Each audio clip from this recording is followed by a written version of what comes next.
Good evening. I'm Rachel Floor, Executive Director of the John F. Kennedy Library Foundation. On behalf of all of my library and foundation colleagues, I'm delighted to welcome all of you who are watching tonight's program online.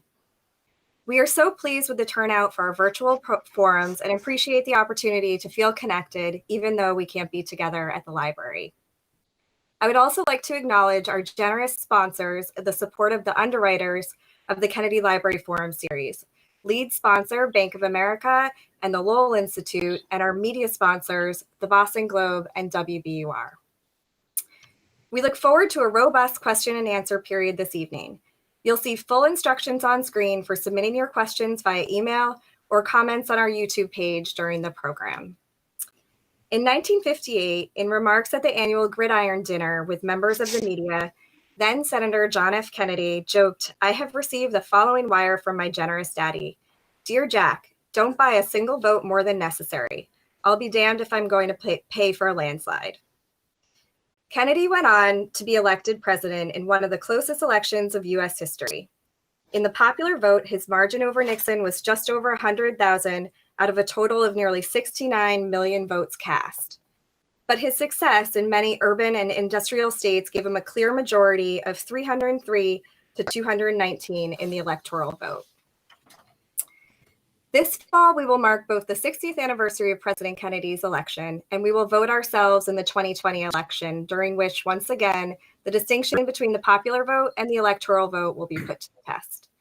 We are so grateful to have this timely opportunity to explore the history of and contemporary challenges to the Electoral College with our distinguished guests this evening. I'm now delighted to introduce tonight's speakers. Mary Sarah Bilder is the Founders Professor of Law at the Boston College Law School. Her most recent book, Madison's Hand, Revising the Constitutional Convention, was awarded the 2016 Bancroft Prize in American History and Diplomacy. The author of numerous books and articles and a frequent speaker and commentator, she also clerked for the Honorable Francis Marnahan Jr. U.S. Court of Appeals, Fourth Circuit, and served as a legal history consultant to Steven Spielberg's On Amistad. Ned Foley holds the Ebersold Chair in Constitutional Law at The Ohio State University, where he also directs its election law program. He clerked for Chief Justice Patricia Wald of the U.S. Court of Appeals for the D.C. Circuit and Justice Harry Blackmun of the U.S. Supreme Court, and also served as state solicitor in the office of Ohio's Attorney General. His most recent book is Presidential Elections and Majority Rule: The Rise, Demise, and Potential Restoration of the Jeffersonian Electoral College. Jesse Wegman is a member of the New York Times editorial board, where he has written about the Supreme Court and legal affairs since 2013. He previously worked as a reporter, editor, and producer at outlets including National Public Radio, the New York Observer, Reuters, The Daily Beast, and Newsweek. He is the author of a new book, Let the People Pick the President: The Case for Abolishing the Electoral College. I'm also so pleased to introduce Jonathan Kaufman, our moderator for this evening's discussion. A Pulitzer Prize-winning reporter, editor, and author, he joined Northeastern University in 2015 as professor and director of the School of Journalism. Prior to joining Northeastern, he held senior positions at Bloomberg News, the Wall Street Journal, and the Boston Globe. His most recent book is the forthcoming The Last Kings of Shanghai, the rival Jewish dynasties that helped create modern China. Please join me in welcoming our special guests. Thank you very much, Rachel. I'd like to start things off with a brief history lesson, trying to understand how we ended up with this thing called the Electoral College, and whether it changed over the years to what we're struggling with today. I'm wondering if, Jesse, you can kind of start us off on that? Sure, I'd be happy to. You know, one of the, I think, most common misconceptions about the Electoral College and its adoption in Philadelphia in 1787 is that it was this carefully designed, intricate component of our constitutional system. And when you actually go back and look through the debates at the convention, that's not what was happening at all. In fact, the adoption of the college was one of the very last things that the delegates did in Philadelphia. They argued over it for literally the entire time, from late May until early September.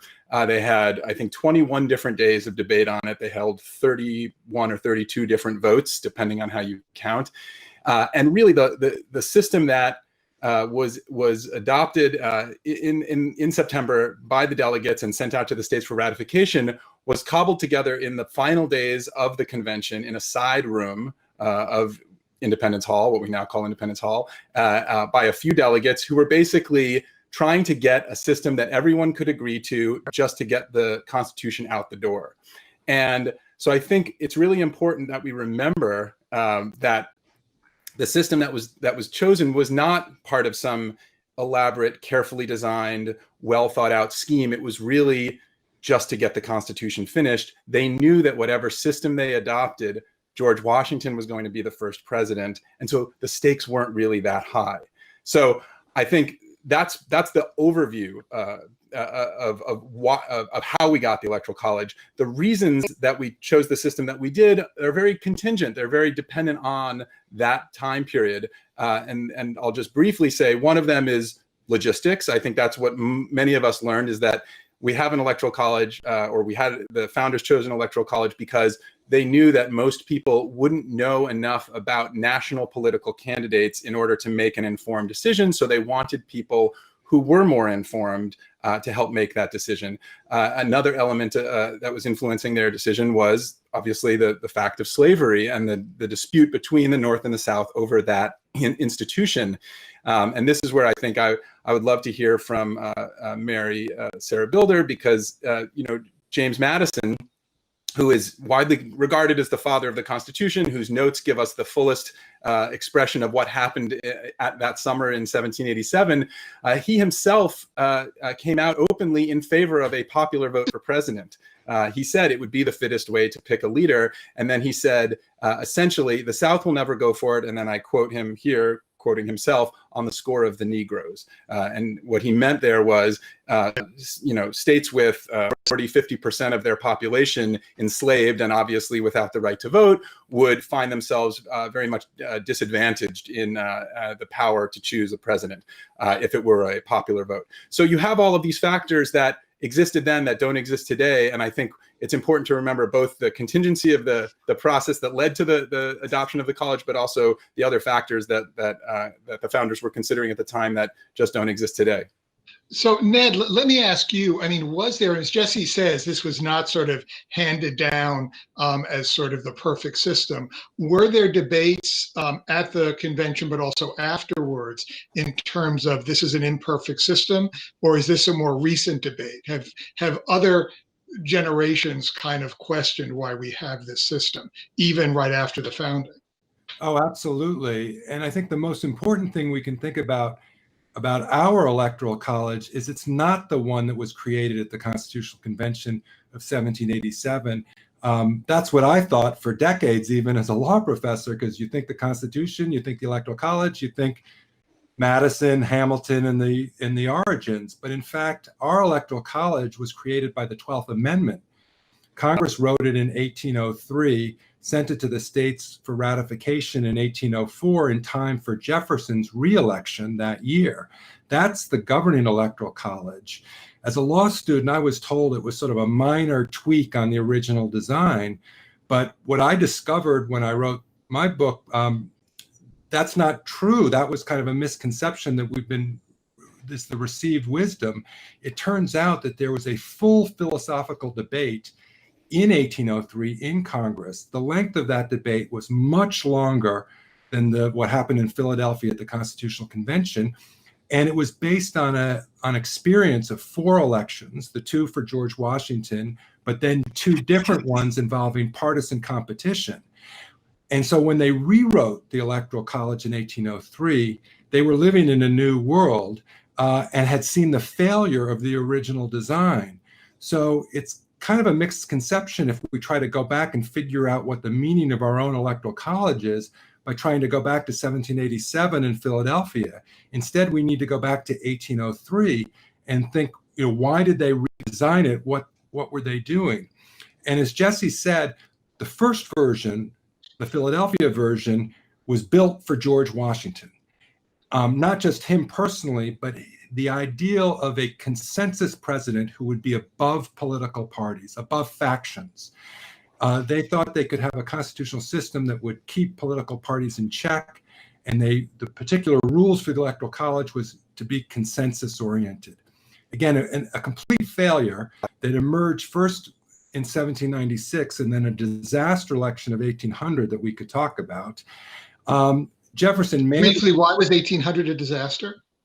Well, it was because there was a tie between Jefferson and his own running mate, Aaron Burr, because the original system gave each elector 2 votes, not realizing that in a world of two-party competition, each elector allied to a party would have, they'd have a presidential candidate Jefferson, a vice presidential candidate Burr, and those would be the 2 votes. And so the idea of that system was just not what the original founders fathomed. Now, if Burr had been an honorable guy, he would have stepped aside and let Jefferson be president, because that's what everybody understood.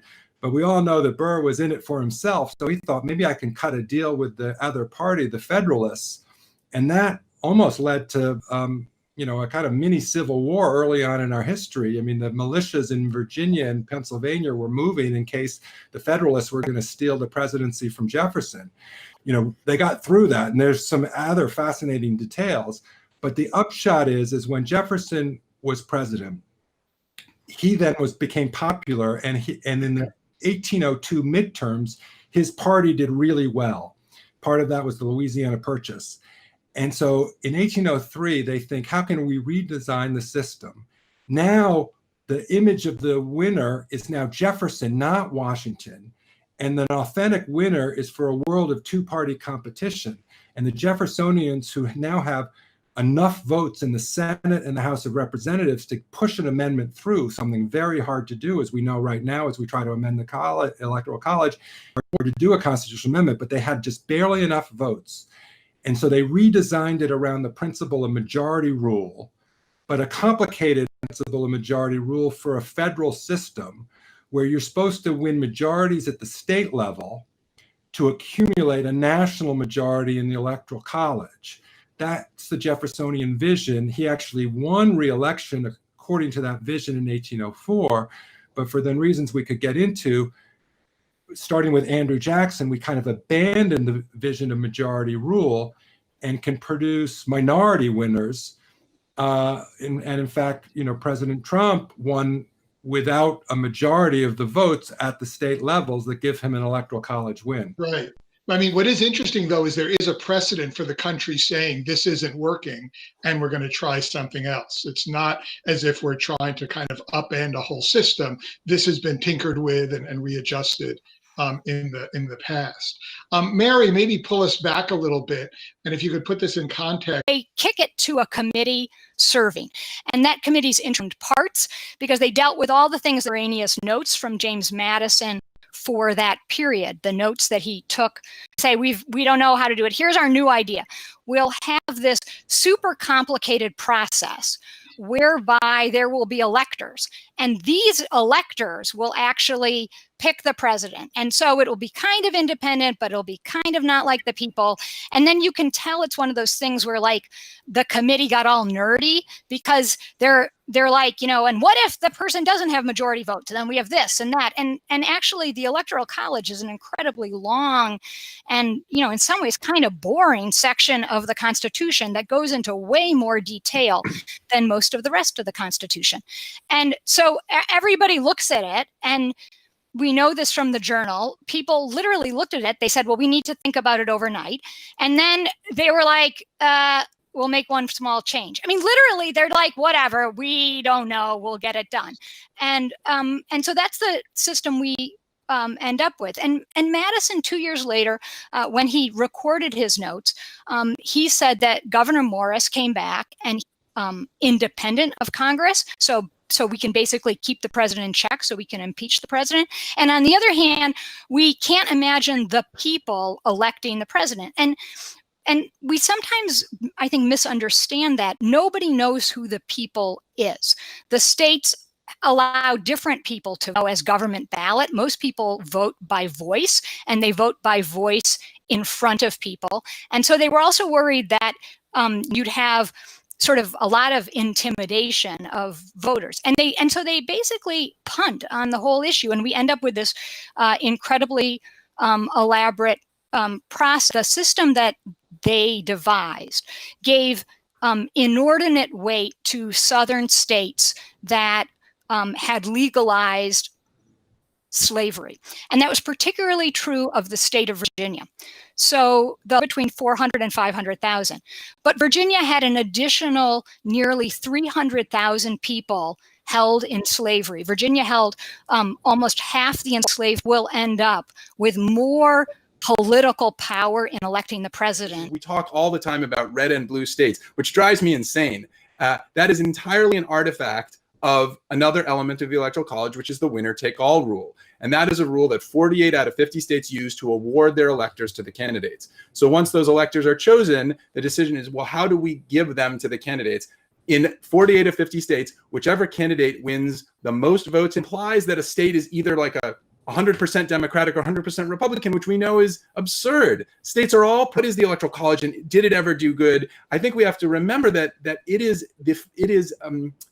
it's an artifact of state laws.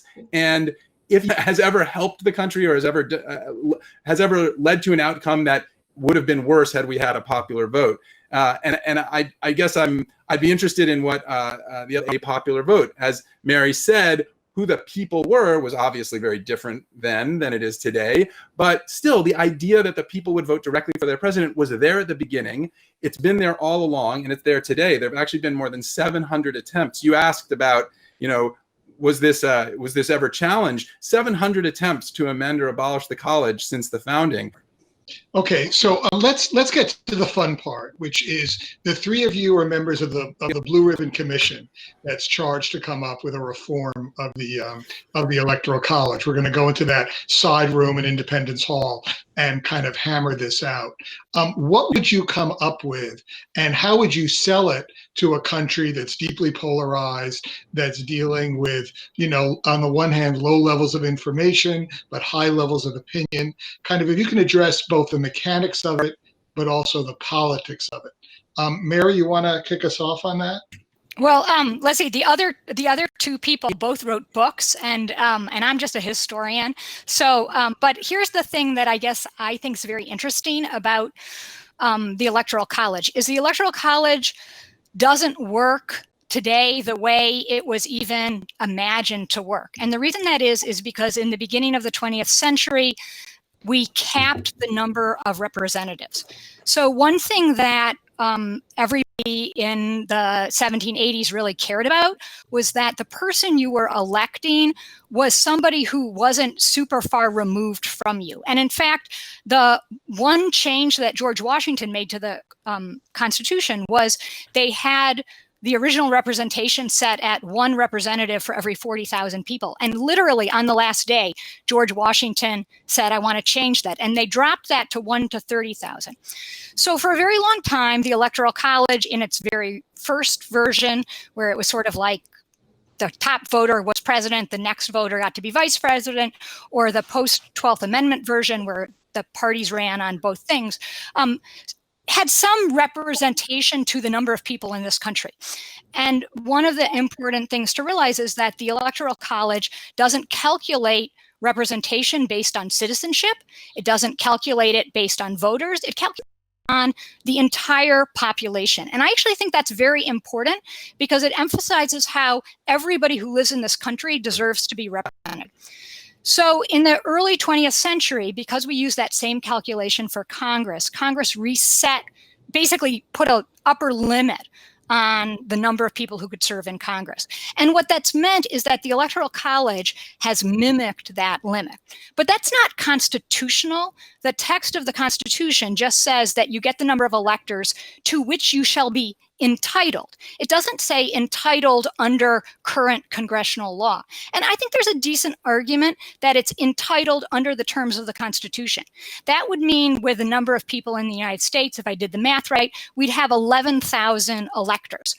can imagine all sorts of interesting ways that you could divide those 11,000 electors up to the county level. There's a lot of people who think that if we brought politics down to the county level in terms of the presidential politics, that would at least be some stopgap to pulling us towards a more popular vote. And that could be done simply by Congress agreeing that this interpretation that the Electoral College has to be capped, just like Congress, no longer applies. At that point, it seems to me with 11,000 electors, the United States public would either be like, wow, this is a great system because it mimics the popular vote, or that's the craziest system ever. You've got 11,000 random people voting for the president, and you would then have the political motivation to get rid of it. So my idea is to let the Electoral College return to its original level, 11,000 electors. And it would be, sorry to interrupt, it would be true in a popular vote. This is an argument that I've found has appealed to some conservatives, which is that I don't think they realize, or nobody realizes, that the Electoral College now counts the power of undocumented people who are here and are counted in our census and therefore represented in the House of Representatives, but who have no vote. They actually have an influence, and states, it's actually about, I believe, 14 to 16 electoral votes are dependent on those people, and that's largely in blue states, with the exception of Texas, that get extra votes in the Electoral College because of undocumented immigrants. In a popular vote, those people would not have an opportunity to have their voice heard at all. We'll talk about that, Jesse. My sense is you're prepared to just cut through all this, throw out the baby, the bathwater, the whole thing, and just go to a popular vote. Look, I mean, the subtitle of my book is "The Case for Abolishing the College." Abolition is a powerful word, especially on book jackets. But when you go into the details of it, and in my book in chapter 7, I do, you find that the reform effort that is the fully advanced at this stage is something called the National Popular Vote Interstate Compact, and that is it's a mouthful, but really it's a means of getting to a popular vote through the vehicle of the Electoral College as it is designed and as it functions in the Constitution today. It is not an end run around the Constitution, which a lot of people call it. It is literally using the Electoral College as it was designed, which is as a state-based system. And I'll just very briefly describe what it is, because it is a reform that I think is plausible, and we're closer to reaching it than we are to a constitutional amendment today.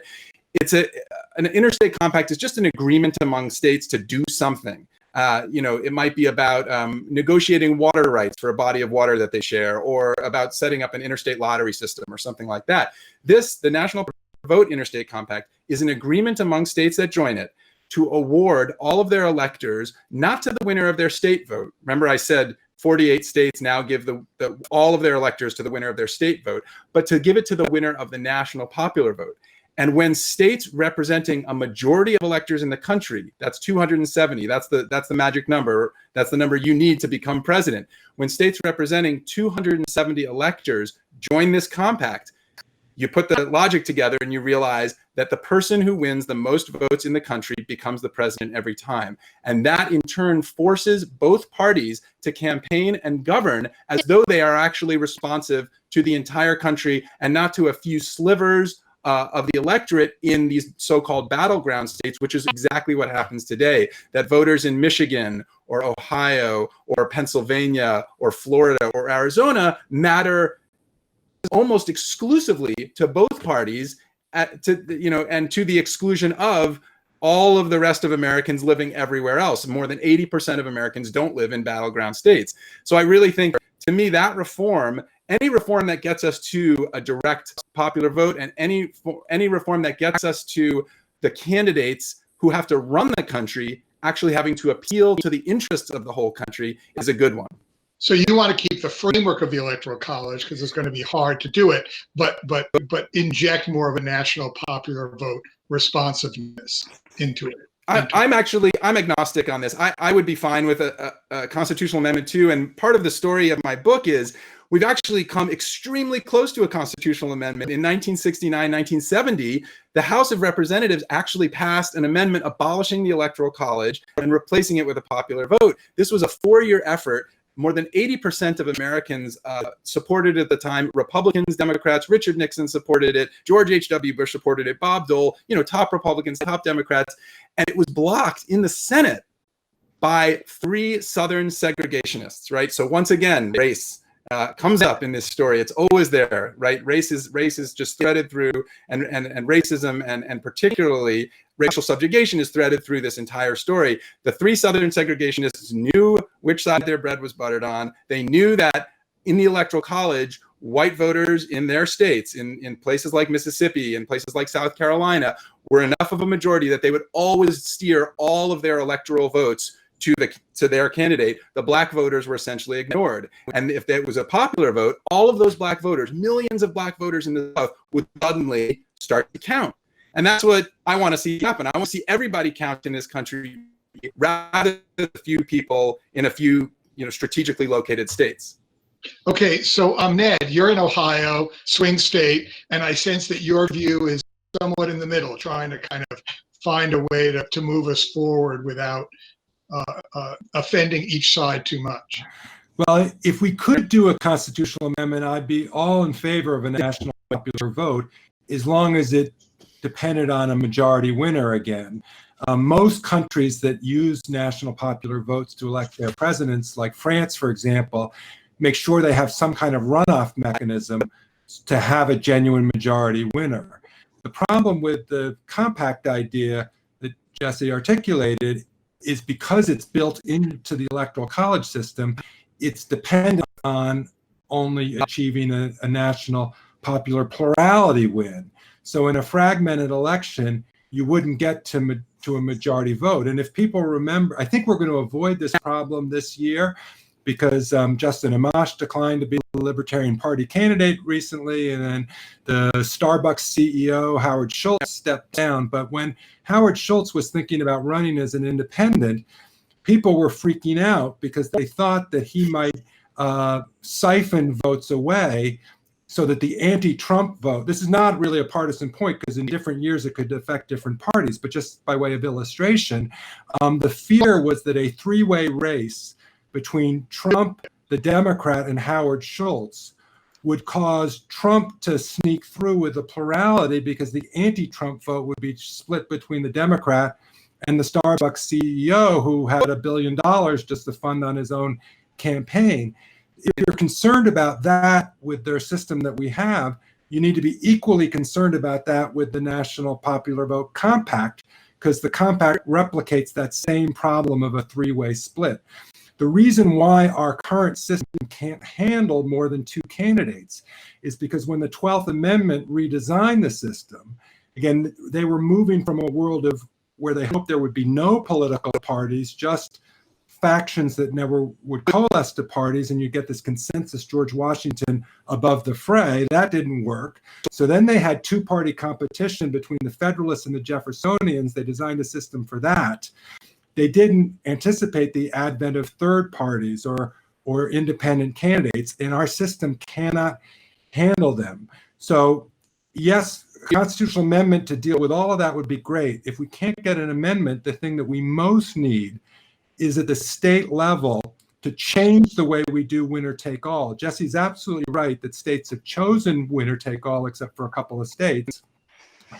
The Jeffersonians knew that would happen. In fact, Madison and Jefferson together in 1800 moved Virginia to winner take all to take advantage of the clout that you can do by putting all your electoral votes behind one candidate who's the majority preferred within the state. So they knew winner take all, but they thought it would be majority based.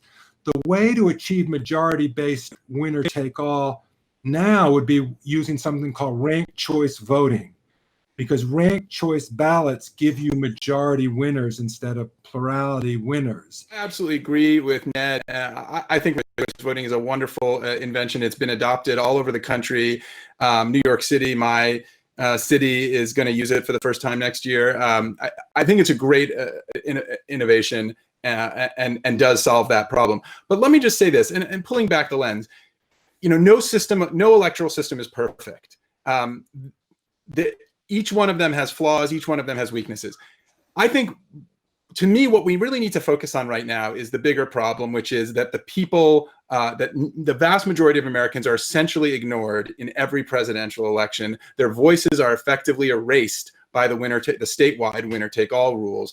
Yes, I guess there is a risk that when you have many parties, you might have a person who wins with a plurality of the vote. But even when we had that in 1992, Bill Clinton still won with 43% of the vote. The fact that we're able to function as a republic with a president who lost the popular vote by 3 million votes makes me a little less concerned that people are going to riot and revolt when a president wins with, say, 40, 43, 45%. And I really want to emphasize that point, which is that the fundamental idea is that America is a democratizing society. It has been from the beginning. It started with the removal of property qualifications for white voters. Then it included, after the Civil War, black voters, women in 1919 and 1920, and all the way through. Every decision that has been made virtually has been toward a broader, more egalitarian, more inclusive democracy. I think the Electoral College is this last vestige of the original Constitution and the 12th Amendment, obviously, that still lives today and that keeps us from having that broader democracy. Okay, well, this actually leads into one of the audience questions that was sent in that I'm reading off a text here, which is sort of be careful what you wish for. Is it possible that if we went to a national popular vote, if we were able to do that or go to some version of that within the confines of the Electoral College, it would actually increase the amount of money that's spent on campaigns, would make candidates more beholden to big donors because they would have to campaign in all 50 states? Are there unintended consequences here that we might look back and regret? Mary, do you have any thoughts about that? Because again, one of the lessons, it seems, from the creation of the Electoral College was that a lot of things turned out to be true that the founders didn't really foresee, they couldn't really anticipate. And if we start changing the system, do you see that there could be other problems? I think the one thing you can say for the last 200 plus years is that politically savvy people have figured out how to work and manipulate any system that anybody comes up with. And so we have the two-party system we have today as a product of the 12th Amendment. When women voted in New Jersey in the 1790s, and women and African Americans tended to vote, and they tended to vote Federalist. And so one of the first things that the rising Jeffersonian Democrats did, pushing into New Jersey, was to come up with basically laws that would disenfranchise those voters. And eventually most of the country turned to white male voting. And so I guess for me, it's like you have 200 plus years of political chicanery one way or the other. And I don't think you can run a system based on that premise. I would like to see a system where more Americans experienced the election mattering to them, more people in the United States. And I think that's true particularly for young people. I happen to be somebody who thinks 16-year-olds should be able to vote. And I think that a system where there were more, at least, votes in the Electoral College, if not popular voting, would encourage people to feel more invested in the process. The winner-take-all approach that we have now basically helps the TV networks on the night as they get to turn things red and blue. But most of us who live in states know that our experience of living in that state is not that that state is monolithic. And the more we could do to encourage people to have the presidential election mimic their own experience, which is they happen to live in a state, but the politics in that state are very diverse, very different across the United States, I think the better off we'd be as a country. Okay, another question, and this is something that always comes up as a journalist. Journalists love writing about this, which is faithless electors, right? We've all read the trashy novel on our vacations about the electors who have those few months to decide before they vote, and then they go in and they decide, we're not going to vote for this person, we're going to vote for someone else. That actually happened this last election. Jesse, you've written about this. Could you talk about this faithless election issue, which has actually gone all the way to the Supreme Court very recently? There's two cases before the court right now that the court heard argument on a couple weeks ago and is going to decide soon. The spoiler alert here is I don't think it's going to matter. It's not going to matter whatever the Supreme Court decides, and that's because yes, faithless electors exist. There have been a few, depending on how you count them, there's been a few dozen of them over American history, with 23,000 plus electoral votes and a few dozen faithless electors. There's a reason for that. And that is... And faithless electors are people who basically vote for the other person. Of the That's right. I'm sorry. So a faithless elector is someone who votes for someone other than their party's nominee. Maybe this is another thing that I think Americans don't understand, is there isn't some single slate of electors in every state just waiting to be told how to vote. Each candidate brings his or her own slate of electors to the process. So, for example, in New York, if more voters vote for the Democratic candidate in New York, the Democratic slate of electors gets sent to Albany to cast their ballots. So they want to vote for their candidate. Faithless electors do exist. They every now and then they pop up because of unique circumstances. The introduction of my book tells the story of what happened in 2016, which is, I think, the exception that proves the rule. There were 10 faithless electors, or 10 people who attempted to be faithless electors. They didn't come close to altering the outcome. No faithless elector has ever come close to altering the outcome. And I just think, even if the Supreme Court were to decide that electors could vote however they wanted, in line with this idea of what the founders actually intended, I don't think it would make a difference, because electors want to vote for the candidate that they've been tapped to vote for. They don't want to vote for somebody else. That's the quick answer. There's longer answers that involve the fact that the founders I don't even think the founders themselves actually had this idea of independent electors, but that's a longer story. Ned, and this may be a broader question as well. There's so much concern now about hacking the election, tampering with the election, all sorts of things that can happen at the state level and elsewhere. What's your sense of, is the Electoral College vulnerable to that kind of hacking or tampering, or are the threats to the election? The Electoral College is very vulnerable to disputes in a close election. The disputes could start at the state level, but then metastasize and reach Congress. And I agree with Jesse that it's unlikely that a faithless elector could make a difference. But the one scenario where there's at least a small chance that it might is if you had a very narrow 270 to 268 result in the Electoral College. Then that's where one elector, bribed or going rogue, could really upset the system. But we had that in 2000 and it didn't happen. Which is also not inconceivable if you play with the Electoral College calculators that are on the internet. The partisan prediction and lineup is, again, partly because Nebraska and Maine allow for these single congressional districts, and a couple of those are purple enough they could go either way. We could end up with a 269-269 split that would send the election to the House of Representatives, something that we haven't seen since 1824, but something that is built right there into the 12th Amendment. Part of the problem here is our Constitution as text was designed, as we've been talking about, a very different world in the 18th and 19th century, with very different assumptions about the nature of Republican government, small r Republican government. Philosophically, I'm with Jesse that we are one nation and should vote as one nation. But that's not what was intended. It was very much intended that each state would get its allotment of electors, whether they're 11,000 or 538. The most fundamental fact about the Electoral College system is it's built for a federalist system of the United States of America, not a monolithic entity. And the desire for national popular vote, as much as I share it normatively, is an attempt to put a new idea, a post-Civil War, post-FDR New Deal of political philosophy on top of early 19th century architecture for which it wasn't built. And until we rewrite the rules, we're going to have this cognitive dissonance between the old architecture that's written into our document and the modern philosophy that we wish we had a system for.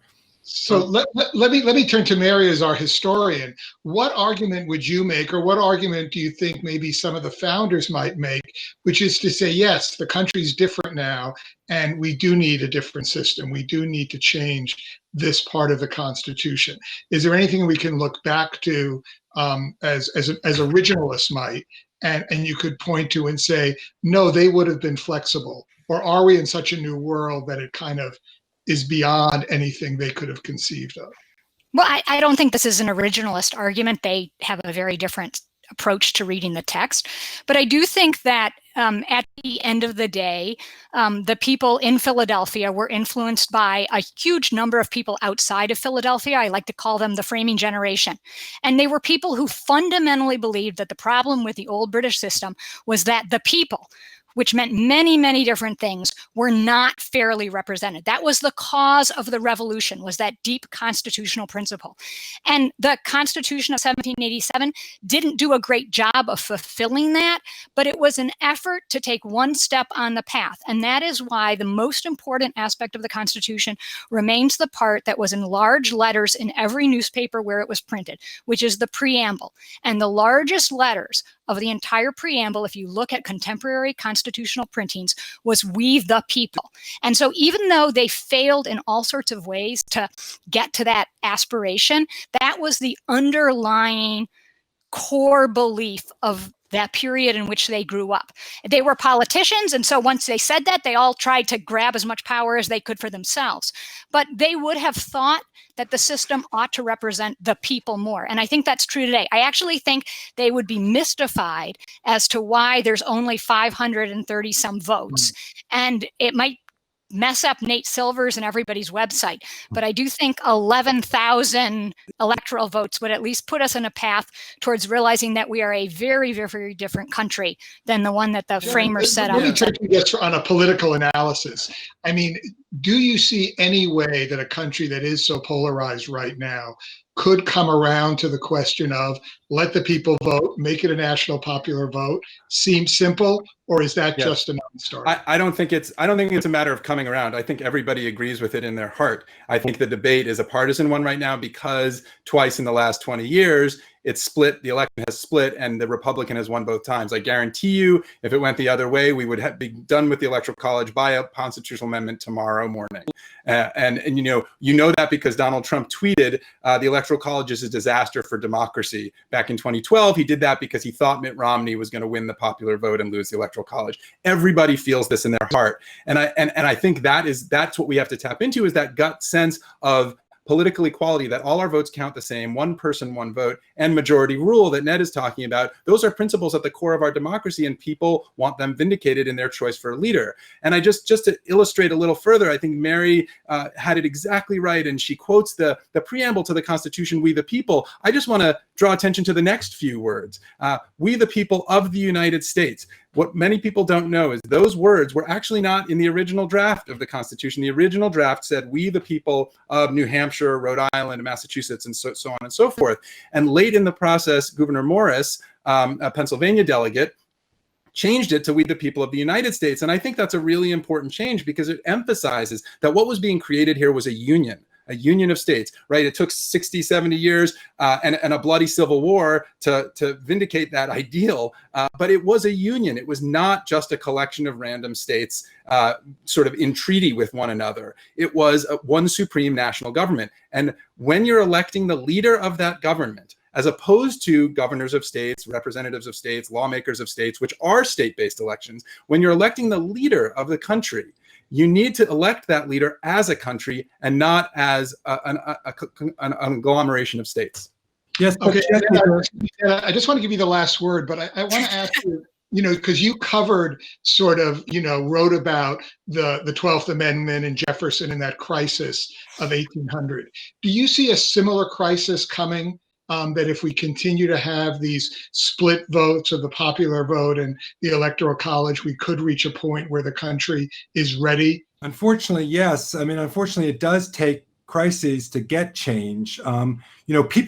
Jesse's right. People have wanted to get rid of the Electoral College for decades. The Gallup polling organization has polled this for 70 years, and vast majorities of Americans have wanted to get rid of the Electoral College. It's just so difficult to amend the Constitution. So that seems, if we're going to kind of get the constitutional amendment to effectuate this change, unfortunately, it's going to be a crisis that provokes it, I think. Okay. Well, I want to thank you all. It was really a fascinating conversation. I think we learned a lot about history, a lot about what works and what doesn't. And I guess the final word to everyone is that even though it can be frustrating, everyone's vote does count. So everybody should go out there and vote. And that maybe there will be some greater effort down the road to try to make the system more responsive. But thank you all. Thank you to our audience. Thank you for putting up with our brief technical glitches. And thank you for joining us this evening.